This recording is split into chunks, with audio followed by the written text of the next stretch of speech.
all my blessings, learning all my lessons, asking all these questions, this thing called life. Though you may have less than, know that you're still precious. Look into yourself for that peace of mind. Counting all my blessings, learning all my lessons, asking all these questions, this thing called life. Though you may have less than, know that you're still precious. Look into yourself for that peace of mind.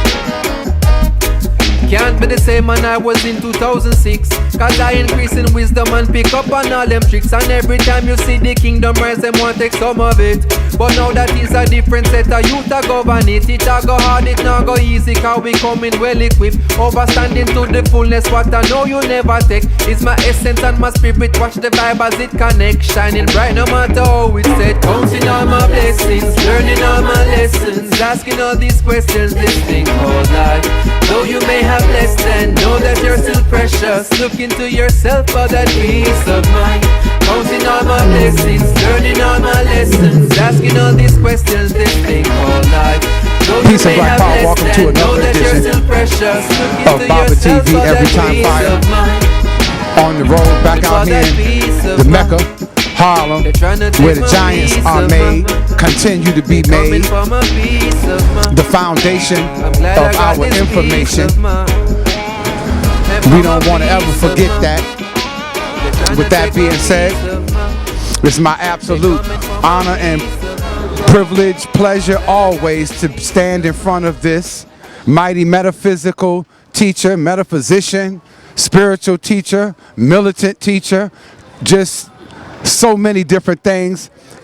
Decoder, our brother, Red Pill. Red Pill, I want to talk about the upcoming event, Brother Rich's Underground Railroad, Brother Rich's upcoming event at the Alhambra Ballroom on December 16th with Dr. Reverend Phil Valentine, Brother Panic, A.A. Rashid, Sister Khadija, just to name Sister Dr. Nalani, yes sir, the wife of Dr. Valentine, yes sir, just to name a few.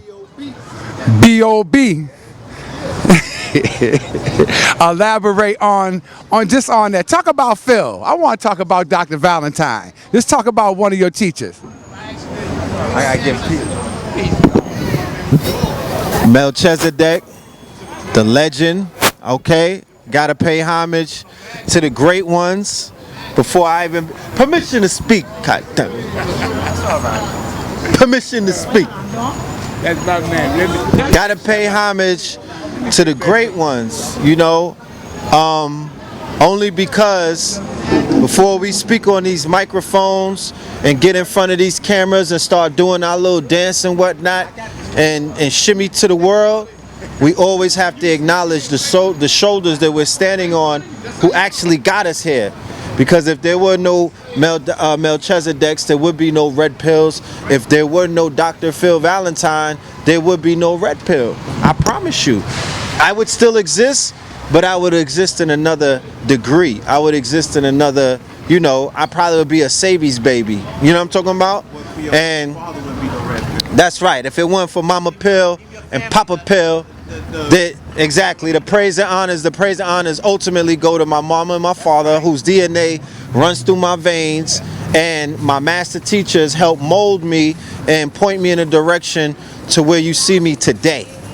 So it's interesting that you bring up the question about Dr. Phil Valentine, because honestly, when I arrived in Harlem in the year 2005, I was motivated by the DVDs that were reaching me in Miami, Florida, where I was staying at, and also the fact that I was in lectures in New York City in like 2001 after the towers fell. I got to witness the teachings of Dr. Phil Valentine. Now, the reason why the teaching struck me differently than the Dr. York videos and the Farrakhan videos and other things is because the information was slightly different. It was a new genre that was being introduced called metaphysics. Now, the reason why metaphysics was speaking to people of my generation and to me specifically is because I used to think that some of the thoughts that I was having and some of the, you know, some of the vision that I was sharing with people that were close to me, you know, we had to We had to make sure we wasn't going crazy, and we needed some kind of validation that we weren't losing it, because we were having far out thoughts. I would dare to say now in hindsight that we were envisioning the future. We were studying so hard that our minds were taking us into a place that didn't exist at that time. So when we saw our elders, people who were older than us, get on stage and begin to speak to us directly about questions that we had when we looked in the mirror, I was like, well, God damn it, now it's time. So I came to New York on a visit. It was like a furlough. I left Miami one night, you know what I'm talking about, just to visit. I had no intentions on staying. I came here to do something for my twin brother Blue Pill, and I never left. And right here in this section, I was introduced to Dr. Jack Felder. I was introduced to Sarnetta through a DVD called The Anatomy of Phil Valentine, right? I used to receive my information from Shabazz, that was Third Eye Productions out of Brooklyn. And on the DVD called The Anatomy of Phil Valentine, he was breaking down his humble beginnings and what he stood for, and he introduced a vendor in Harlem by the name of Sarnetta, who happened to be a Black Panther. And I was like, I know him too. And I was like, well, God damn it, I need to meet this man, because if Phil Valentine is co-signing him, I need to find out who this brother is, because that's my teacher. So I came out here. One of the first people that I met was Dr. Jack Felder and his son Nova Felder, and then I met Sarnetta. And I hung out one day, and I said to myself, well, God damn it, this feels like home, because here I am on the beaches of Miami, on South Beach, and I was having fun, you know, but I was lost. I was searching for my identity. I didn't have a purpose. I was almost in limbo, you know what I mean? I was learning. I was around some Rasta brothers by the name of Duo Live out of Brooklyn. They were young brothers who were following Selassie, and they were independent hip hoppers. So I was learning on how to humble myself and sell to my people without the white man in the middle. They showed me that. They used to count out $3,000. We lived in a mini mansion in a design district right off of independent hustling of hip hop.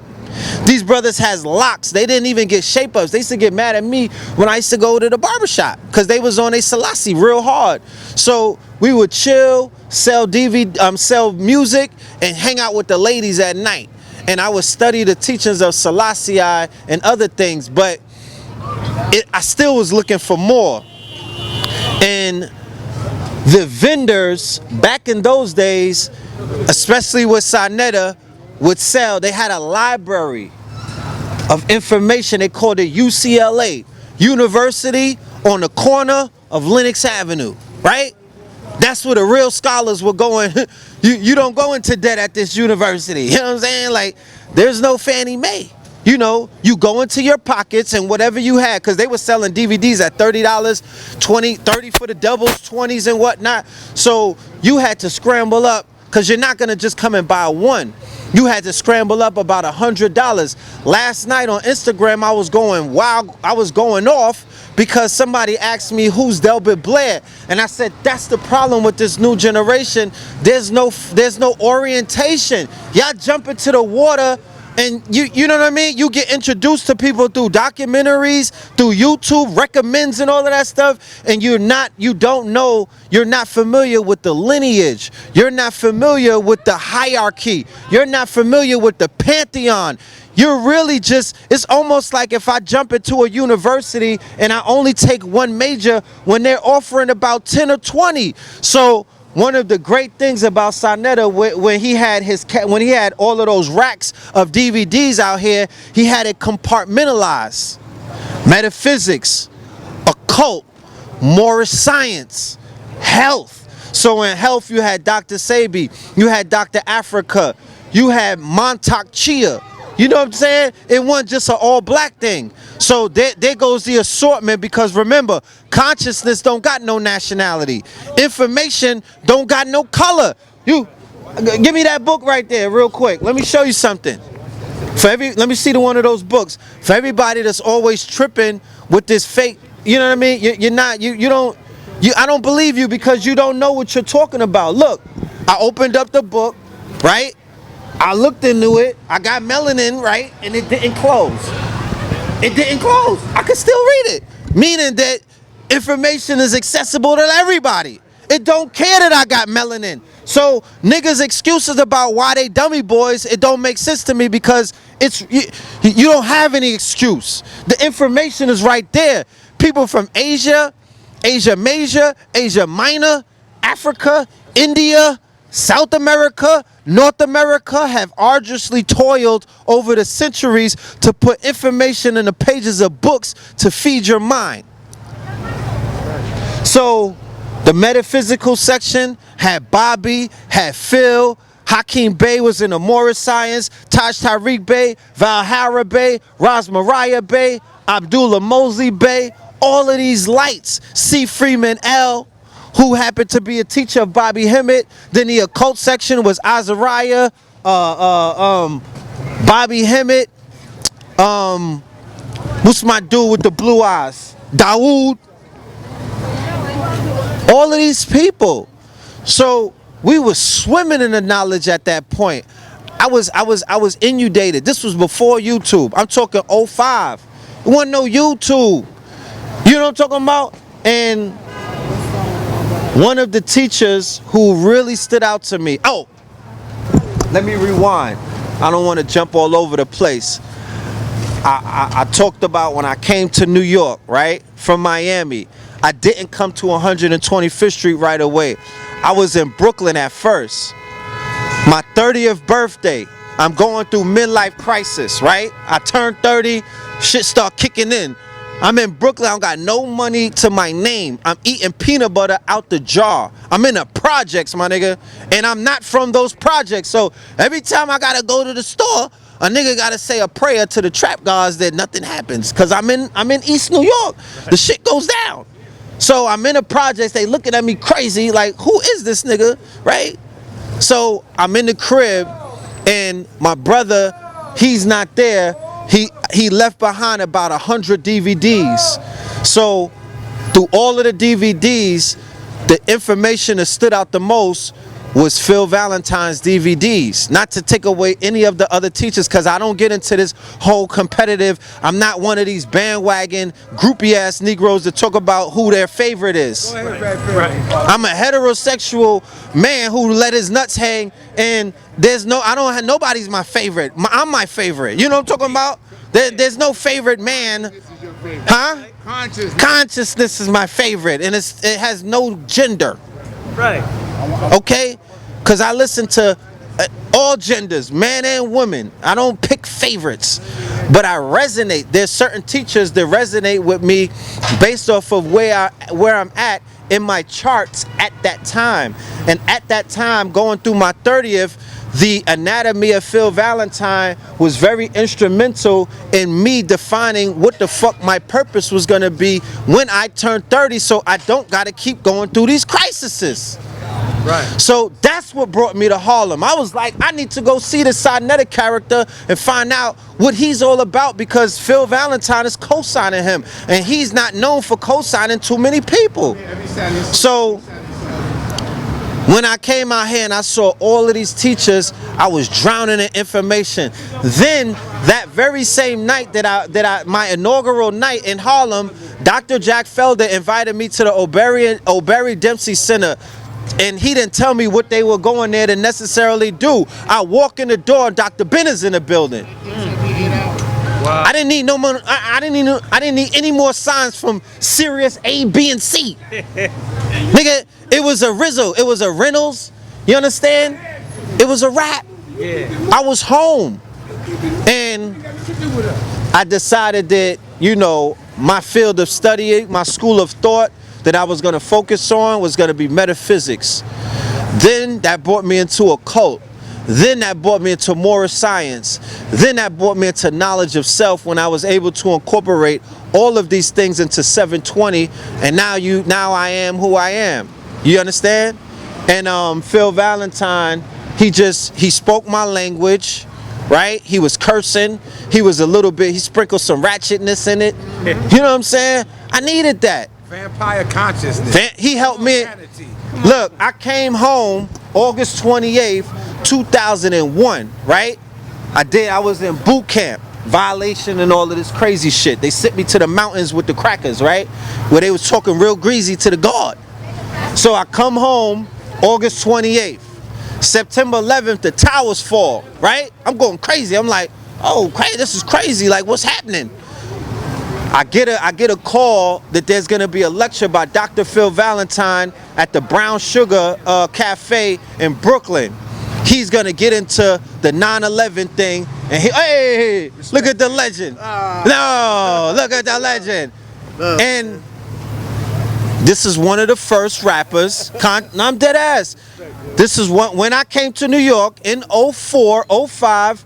Revolutionary, Volume 1, Immortal Technique. He had a cover where a black and white cover, right?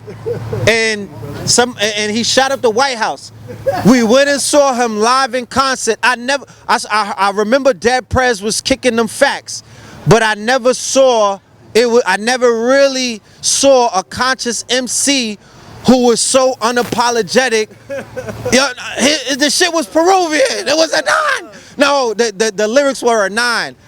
I was like, the shit is too hard for me. It took a while to settle in. I want to support, brother. I want the lime green right here. There you go. You got the lime green. How much we doing? Huh? That's only a dub.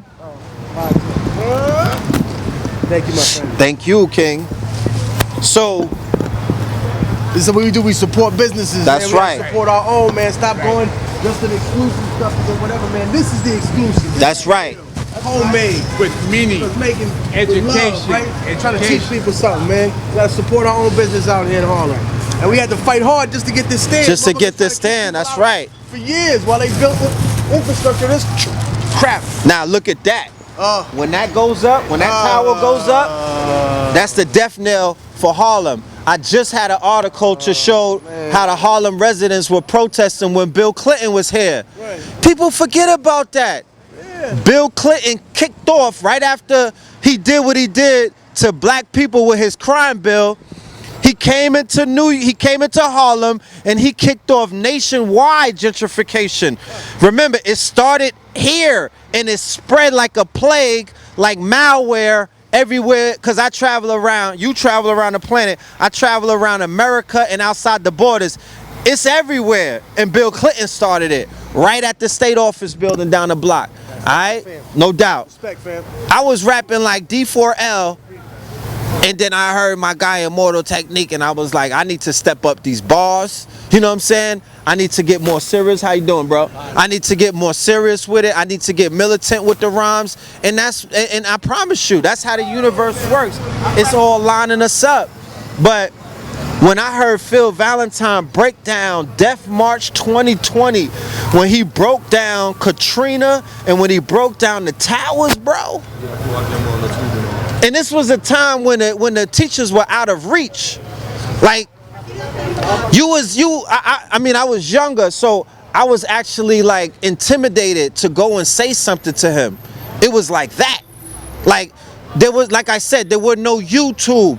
You couldn't follow somebody on Instagram. Nobody was talking greasy. Like, you couldn't talk out of your neck. This is a remnants of that whole Farrakhan NOI type of era, nation of God's and earth. You couldn't talk crazy about nobody or your head would come off your shoulders. Right. So YouTube and this whole new hip hop generation infiltrating inside of consciousness, that fucked shit up. To keep it a buck with you.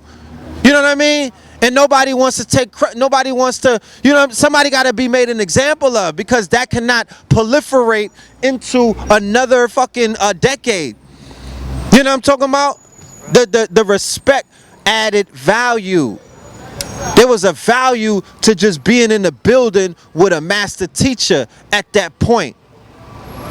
So when I saw that, I was like, nah, I gotta get my shit together. This dude done gave me a migraine with all of this information, because mind you, Phil Valentine could talk.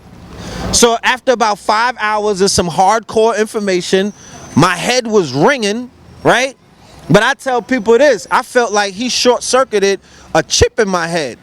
Cause I came out of the mountains. Like I said, I was in Mariah, all the way upstate in the mountains where them white boys was telling niggas that they will leave them in the woods. Okay?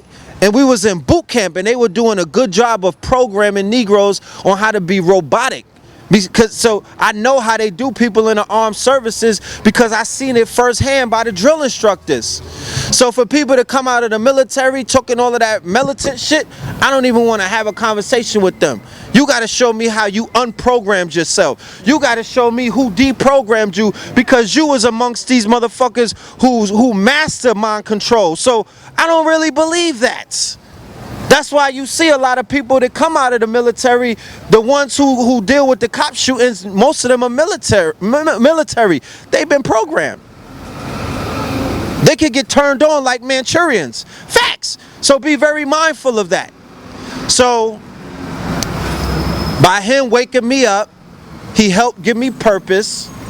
He helped show me that it was I thought that the ceiling on Negro Dome was getting the fucking car, some two diamond earrings, right?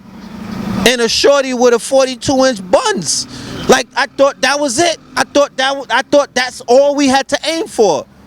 A foreign whip, rims are spinning, shit like that. Some, you know what I mean? But it was more to life because I was introduced to higher knowledge, higher consciousness, and goddamn it, that was almost like jumping out of a pool into an ocean of information where I was amongst the whales now. I was like, oh goddamn it, I got something to live for, because I promise you, and this is coming from the heart, and this is coming from somebody who was cellmates with killers, murderers, scammers, robbers, stick-up kids. A lot of people die because they have no willingness to live anymore. Yeah, niggas getting clapped down and stabbed up, but you already make that decision with the Most High that you tired of this shit because it hurts. It's repetitive. There's no, once you reach that ceiling where you done knocked off all of the shorties in the hood and you done counted, you done thumbed through $1 million and you be like, yo, I need something else, so what? It's whatever. Let me die a legend so niggas could spray paint me on a mural or whatever. And then you make those commitments, and then the universe that they cash that check. You know what I'm saying? The good don't die young. Stop fucking saying that. The good die when they motherfucking time is up. As elders, the good die as elders. You know what I'm saying? That's where the good die, because you can't be 18-year-olds and say that you lived you didn't live no life. You only lived through one phase. Go and get the book by Herbert Harris. There's 4 phases. You gotta make it into your 60s. That's why the most billionaires are in their 3rd and 4th phase, my nigga. We touch millions at 18 and then we lose it, and then we touch it again and then we lose it. You got phases. So stop coming to me with this fake ass, oh, the good die young. Nigga, you not James Dean. Shut up. Shut up. Have a fucking family and have a seat, my nigga. How you gonna die at 18? You didn't know you could only have a few children and they didn't see you grow up. So how could the good die young? It's a misnomer. It's about experiencing life. How could the good die? You can't even teach people at 18 where you don't have life experience. You niggas are sitting around on YouTube and 40 and 50-year-old listening to 18 and 20-year-olds. You niggas are weird to me. Real talk. There's no wisdom coming from, and I'm not knocking the new generation, because a lot of them are born with old spirits and they're very wise. I'm speaking about experience. I'm speaking about, are you a fucking grandparent? Did you bury one of your children? You know what I'm talking about? Did you bury your parents? Did you fucking go through the shit that older people go through? Did you have it all and then lose it and then get it back and then lose it again? Shit like that. That's life lessons. So going back to what I was saying, you know, Dr. Sebi wasn't a big fan of Dr. Valentine. And you know, it goes down like that because even in this generation, a lot of teachers are not fans of other teachers. But they didn't make a big deal about it, and they made I'm making, that's right. I'm bringing that up. I'm bringing that up because it didn't matter about who he had affinity for. He didn't let that shit be known to the camera. He didn't let it be known to the world. He just was on his health kick. And he didn't necessarily believe in metaphysics. He didn't believe in occultism. He believed in the motherfucking plants that grew in Africa that you could grind down and drink. And he had every right to feel like that. So one of the reasons why I respected one of the reasons why I respect my elders and my master teachers is because they didn't run around and try to debase or devalue or degenerate other teachers around them because they weren't teaching what they wanted them to teach or whatnot. They stayed in their lane and they raised up the living dead with their information, and they had their followings and their flocks, and they dealt with it the way that they dealt with it. Unlike these weird niggas of today. Okay?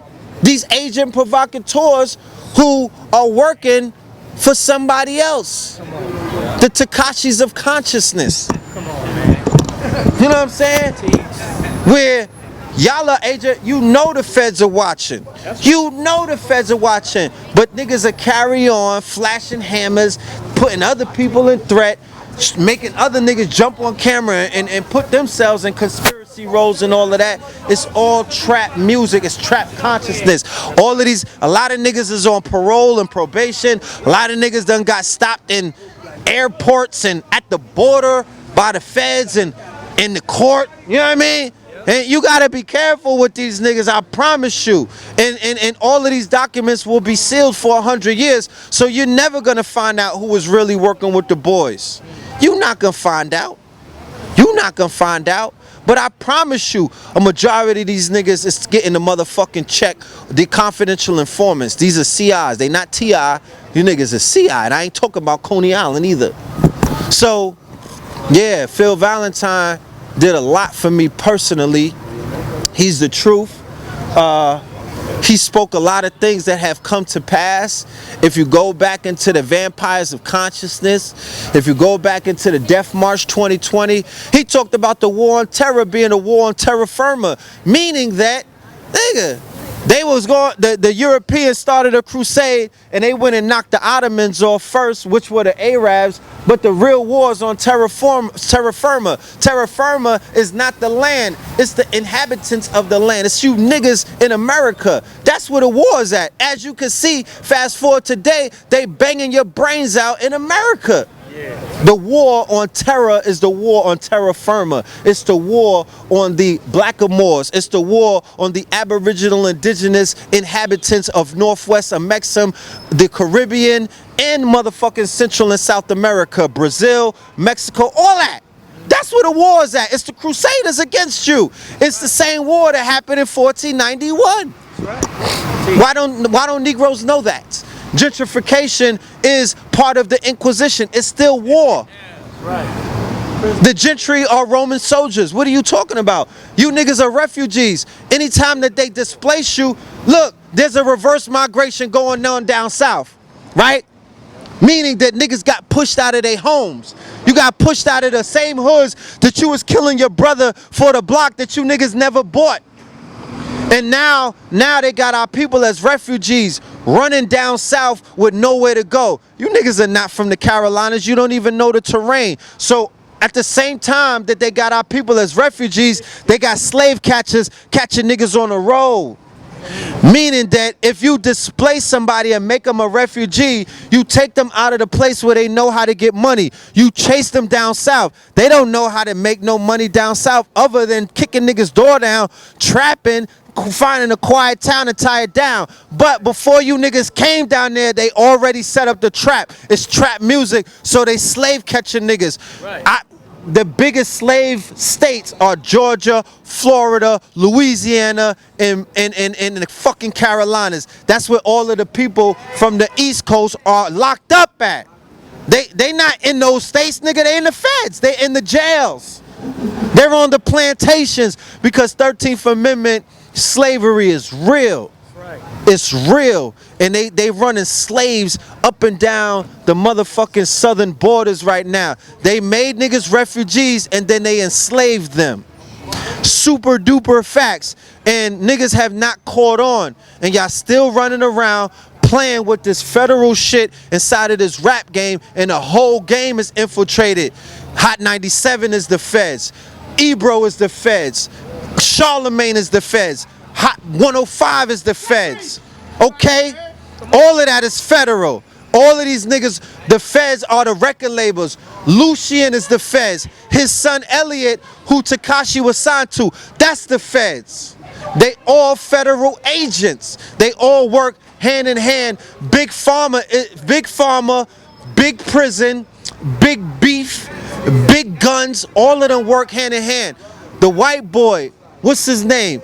The biggest Mossad agent ever. He's gonna get a state named after him in Israel. Liar Cohen. He got on the Breakfast Club and he said, I go to the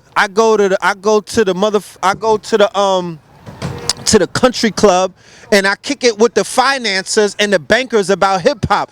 What do you think he's kicking it to them? He's telling them what stocks to invest in. And then Charlemagne said, y'all day trading the rappers. And he wasn't lying. They're day trading every fucking minute of the day. I day trade. I see you niggas on the stock market. They're trading your stocks. They're trading your bonds. When they kill you, they make money off of you. When they lock you up, they make money off of you. When you niggas get AIDS, they make money off of you. When they put you on prescriptions, they make money off of. It's all a racket. How dare you charge the motherfucking Tekashi with racketeering when the whole record label is a racket. So this young retard gets on TV on the radio. He's in a gang and he says that the only people that he fears is another gang. The feds is a gang. That's right. The biggest gang in America are the federales. The biggest gang in New York is the NYPD, right? So how could you be a gang member and say that the only thing you fear is God in another gang? You fooled. That was a dead man walking. The minute I saw that interview, I said he's a rat. Either they're gonna push his wig back or he's going Donnie. That's Donnie Brasco right there. That's Donnie Brasco right there. Donnie Brasco was in too deep, and when the feds, when the mob was ready to knock his fucking top off, what did they do? They came in, Treyway, the nigga Treyway Shotty. That's Lucky Left. That's Al Pacino, who was lucky. He's gonna get. They're gonna say you brought the feds into the gang. Tekashi is gonna destroy he destroyed the blood. He destroyed a whole organization from within. Donnie Brasco did that to the mob. He broke the mob by being undercover as an A. I promise you're gonna see that nigga with a hood on his head like Nicky Barnes testifying against all of the fucking gangs in the upcoming future. I put my money to say that he's not even in jail anymore. Facts. He's in too deep. He's an agent. Come on. You didn't see that one? He broke the fucking gang. By letting the goofy in, you broke your whole organization, because I promise you it will never be the same again. The same way when Sammy the Bull and all of them snitched, the mob was never the same again. When Nicky Barnes snitched, Harlem was never the same again. Facts. All of those black gangs and organizations folded after that. That's how the feds play. It's called a playbook. They've been playing you niggas since day one, since Hoover put them on you niggas, and they will never stop. It's called the fear of a blackamoor messiah stopping the messianic ones from rising. That little Mexican nigga was messianic. And I would dare to say that he was practicing Santa Muerte. He said on the radio, my grandmother or my mama brought a lady from Mexico to rub me down. What does that sound? You niggas don't know, you don't translation, nigga. The lady from Mexico came and put that juju on me. That's why he was moving the way that he was moving, unscathed. He ain't worrying about you niggas because you don't do magic. And if you do magic, it's not good enough. It's not strong enough. Go to Mexico and find out what black magic is all about. Because they get super busy going to DR, going to Jamaica, going to Haiti. Black magic matters, my nigga. They'll cook a chicken, they'll put a chicken in a pot in a minute on you niggas. They have trap gods. You niggas pray to Jesus, they pray to Guadalupe and the trap gods. And they work for them. Facts. So y'all out of y'all leagues. Stop playing in a fucking field that you niggas have no. You niggas preparation was mixtapes. You're not ready for this shit. Henceforth, that's why 3 million niggas are slaves right now with no way of getting out. With no way of getting out. You know what I'm talking about? I got kidnapped before. I was a slave, nigga. I was on a plantation. I know what it looked like and smelled like. It's a whole bunch of, they running niggas. The shit is automated right now. Like, they're running us in like cattle. Okay? The plantation is popping. So, Phil Valentine, Bobby Hemmett, Dr. Delbert Blair, Hakeem Bey, C. Freeman L., Dr. Sabi to an extent, because no offense to the teachers of my master teacher, Dr. Sabi, but when I was a youth and he was giving us all of this talk about Mama Africa and the herbs and everything, that wasn't enough to hold a wild young nigga like myself. I still jumped off the porch and ran into the motherfucking streets. I needed metaphysics. I needed knowledge of self. I needed more. So you can't just subscribe to one. I used to ride listening to Farrakhan on the way to the fucking jukes. We used to be in the Infinity Q45 with the windows down on the volume was on 10 with the fucking audio tapes, listening to Farrakhan going to get money. That's how we did it. We were going to Christian towns down south where all of them niggas is Bible told us and put Farrakhan on blast while we was out there doing crimes. That shit didn't hold us. It was brain food, but it wasn't. It was helping point us in a direction where we were able to define who the fuck we were and what our purpose on this planet was. When my son was born, that was my defining moment. But prior to that, I had a plethora of teachers that were picking apart all of the fucking programming that was on my brain from the 30 years of lying and the 30 years of fucking of spells and curses that was put on me by people who lied to me from kindergarten all the way up. So what I'm saying to say is you could be drinking moringa and eating Brussels sprouts all you like. You need more deprogramming. Don't leave it just there. You convenient ass vegans be thinking that that's all it takes to just eat a fucking noni wrap and everything has changed. What about your core issues? What about your trauma? I was traumatized as a young man because I was burying people who were close to me at a teenage year and I didn't know why. Nobody explained why the fuck my mans and them brains was getting blown out every night. Nobody explained that to me. So a vegetable couldn't help all of that. I needed more help. I needed more help. And thankfully the shit opened up and I was introduced to the plethora of schools of thought and knowledge. I subscribe to all of these colleges. You weird ass niggas out here be trying to nitpick and say, I'm just here for the Hebrews. Come on. I'm just here for the Moors. And I'm just here for this. And I'm just here for that. Not realizing that you're in the age of enlightenment. You're in the wrong fucking age to be talking like that. That's right. You niggas were born too late. You should have been here in the 60s when that was the talk, my nigga. Come on. You know what I'm talking about? Yeah. This era that we live in, you have to spread that shit. You have to be 720 with it. Not 180. Right. No offense to the 180. You have to be 720. Incorporate the motherfucking lessons, but then merge that with other things. It's about hybrid consciousness now. Right. So thank God for those 5 or 6 racks. Thank God that this brother has 100 some odd books on one table. Thank God for all of that. They allow me to expand my consciousness and not be a weird nigga. I escaped that motherfucking trap. You know what I mean? And YouTube has helped a lot of other people in this upcoming generation to dive into multiple schools of knowledge, you know, in private. Because some people were scared to do that out here around other people. If they had a fez on, they didn't, oh, I can't touch that. That brother's talking about Kemet. Nigga, if you are a reincarnated God, you didn't live for 10 years. Like, you said that your blood is a billion years old. So you was dealing with all of this shit. And that's what you got to tap into, all of this shit. So I appreciated Bobby and Phil because they wasn't just one trick ponies. They was giving us the Hindu, the Sanskrit, you know what I'm saying? They was talking about Kemet. They was giving us some Buddha shit, Kuan Yin. Bobby was introducing us to Asian goddesses, huh? Ray, Azra Kwesi though. Azra Kwesi woke me up. Hard body. I forgot to mention his name. Azra Kwesi was a powerhouse in the beginning with all of that. He had the videos in Egypt. Like I never saw no shit like that. Blacks in Asia. Right? Who was that? Eugene? What was that? That shit was before. That was Hidden Colors before Hidden Colors. Yeah. Remember Blacks in Asia? Eugene Adams? No. What was the name of that teacher? That was lit.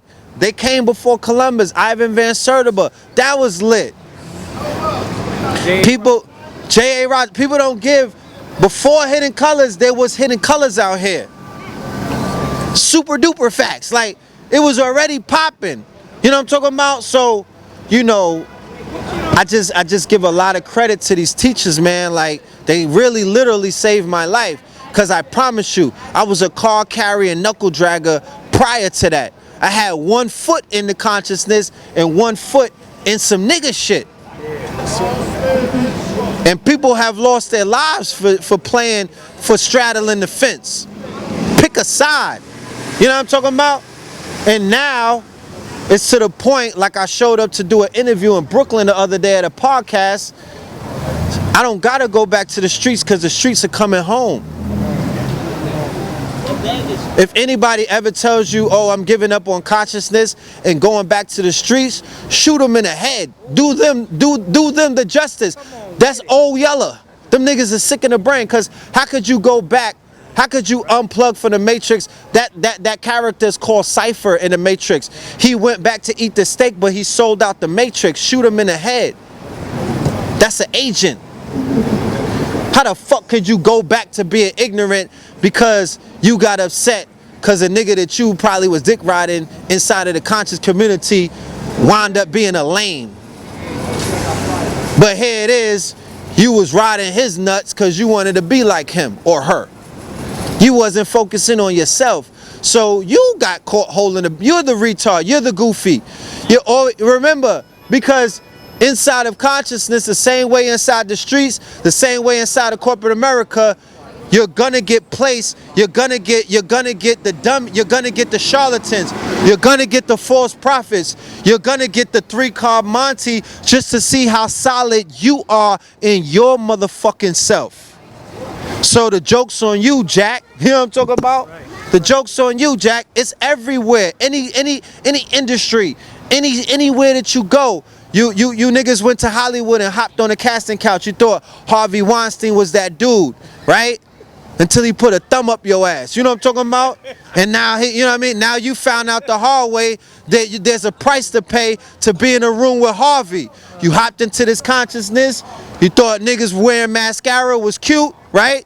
And he put a thumb in your ass, and now you got to walk with that. You got to deal with it, because that's the price that you got to pay to be with these goofy niggas. That's how it works. Yes, sir. Because it's not about them, it's about you.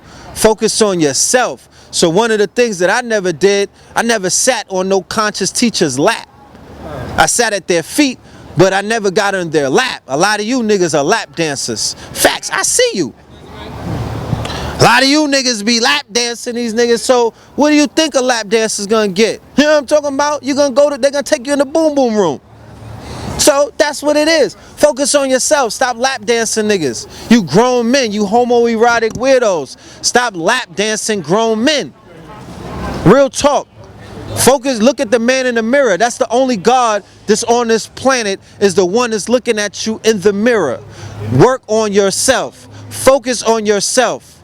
That's what I'm saying. And that's what a lot of my teachers told me to do. Bobby said, don't follow me. I'm a piece of shit. He saved me with that. You know what I'm talking about? He helped me with that one. I was upset. I'm like, what is he talking about? I want to follow him. And he was like, no, I'm a piece of shit. Don't follow me. Follow the information. Right. So I don't think there's anything else that has to be said at the end of the day. Make sure y'all pull up at the Alhambra Ballroom, because you know, each one of these people that's on the bill, A.A. Rashid contributed heavily into my consciousness. I used to visit him on the fucking VI, right? On the visiting floor and right there in Staten Island. When I used to fly from Miami after the club, smelling like liquor and weed, and go visit my nigga and buy nachos and whatnot on the VI and talk to him about a vision that I had, that consciousness will be open to young people one day. Snapple facts. Real talk. You know what I'm talking about? And he used to tell me, I'm gonna come home and be a legend. And he did that. He came home and became a legend. He came home and he did what he said he was gonna do. You feel me? Brother Panic. I remember Brother Panic when I first came to New York, going all the way back. You know what I'm talking about? And Brother Panic went from a master student to a master teacher. I remember sitting at the feet of Alim Bey, blowing my mind away with the information. There was no Google, and he was a human Google. I remember the elation. I remember being so happy when I heard B.O.B. say one thing conscious when I saw him on the internet, and he was expressing consciousness. And I'm like, oh shit, B.O.B.? Like, this is crazy that hip hop is listening to us. Now, it's so regular that it don't even faze me anymore. Jay-Z's conscious or woke or whatever you call it. I don't even get excited. I'm like, oh, word, hotep, whatever. Yeah, whatever. You know what I mean? Like, and if you take my bars, give me credit. That's how I am. That's how I'm doing that now. And where's the bag? That's how I'm running up on these celebrity nigga. Where's the bag? I'll tap your pockets. Like, you know what I mean? Invest in the dream, my nigga. Come on. But it's just a beautiful ticket for all of these powerhouses to come at the end of the year. What a way to close a monumental. This calendar year will go down in history. This was a monumental calendar year. Many different shifts has happened in this year. Brother Rich, paradigm shifters. Go and look us up. Yeah, we need to be on the next bill, because we shutting shit down everywhere that we go. Shout out to my paradigm shifters, a group of individuals who have come together from all walks of life. Derek Grace, Sister Ajna, Rizza Islam, Brother Benex, Billionaire PA, 19 Keys, Red Pill and Blue Pill, Brother Benex that I mentioned him. You know what I'm talking about? Pop Derby. You know, we shutting shit down. We going everywhere. We going to Africa. We just came from the Virgin Islands. My brother Billionaires in South Africa. Like, we doing a lot of monumental things. And to see this ticket where many people come together who I would never, ever thought that I would see on the same ticket, and I'll leave it at that. To see that level of unification just goes to show you that the idea of what we call conscious community is really coming to fruition, because in community is unity. And we spent so many years, so many hours, so much blood, sweat, and tears dealing with the disunity and the agent provocateurs amongst us who were arduously working to tear us apart. And to finally see that some of the promoters are bringing us back together, that's a fucking kudos, okay? And I would say to you, keep it going. Under the heading of Universal Family. A universal family. And that's the only thing that's popping. Everything else has been tried and it fell flat on its face. And it will go down, because remember, it's about legacy. So a lot of legacies have been soiled forever. Facts. And you will go down in the history books as a fucking lame. Super duper facts. That's what it is. And that's how it's going down. You understand? Because you dishonored the ancestors. You dishonored because we got some new ancestors. We got Dr. Ben that's still looking through the window. We got Dr. Sabi that's still looking through the window. We got Dr. Felder, Dr. Francis Cress Wilson, and you dishonored them Dr. Khalid. with your tactics. Dr. Khalid, you dishonor them. Anybody that's out here beefing and working with the feds Malcolm X. and trying to talk about and trying to murder other conscious people and robbing other conscious people, That ain't even conscious. you the worst enemy of them all. And I promise you, the universe is conspiring for your demise. And I don't know any other way to say it. They told me to take it up with them. They told me to tell you that. So it is what it is, because at the end of the day, I will never stand here and allow the 300 plus lectures that Phil Valentine has done, the 300 plus lectures that Dr. Delbert Blair, the 300 plus lectures that Bobby Hemmett and all of these people, the fact that Dr. Clark died goddamn blind, the fact that Dr. Ben died penniless and things of that nature. I mean, how could y'all allow legacies to be destroyed like that? How could you allow the devaluation of the stocks? These people were valuable. They had priceless stocks, and y'all stood by and crashed the stocks. So astaghfirullah and all of that other good shit. And love and light to the people who are upright, who still have their integrity intact, who still have their characters intact, who still have not besmirched their character. Love and light to y'all. Alright, peace. Though you may have less than, know that you're still precious. Look into yourself for that peace of mind. Counting all my blessings, learning all my lessons, asking all these questions, this thing called life. Though you may have less than, know that you're still precious. Look into yourself for that peace of mind. And your priority is this. How can you make society tell you what is rich? Not happy without it, you can't be happy with. The belly full but yet the heart feel empty still. House on the hill, nothing no wrong but while you build. Pray that the ones under the roof be free from ill. Pray everyone that is alive can feel the joy, whether raining or the sun day in the sky. I'll be counting all my blessings, learning all my lessons, asking all these questions, this thing called life. Though you may have less than, know that you're still precious. Look into yourself for that peace of mind. Counting all my blessings, learning all my lessons, asking all these questions, this thing called life. Though you may have less than, know that you're still precious. Look into yourself for that peace of mind. And for that peace of mind, they're trying to take my peace of mind. They're coming for my peace of mind. I'm glad I got this peace of mind. And for my peace of mind, they're trying to take my peace of mind. They're coming for my peace of mind.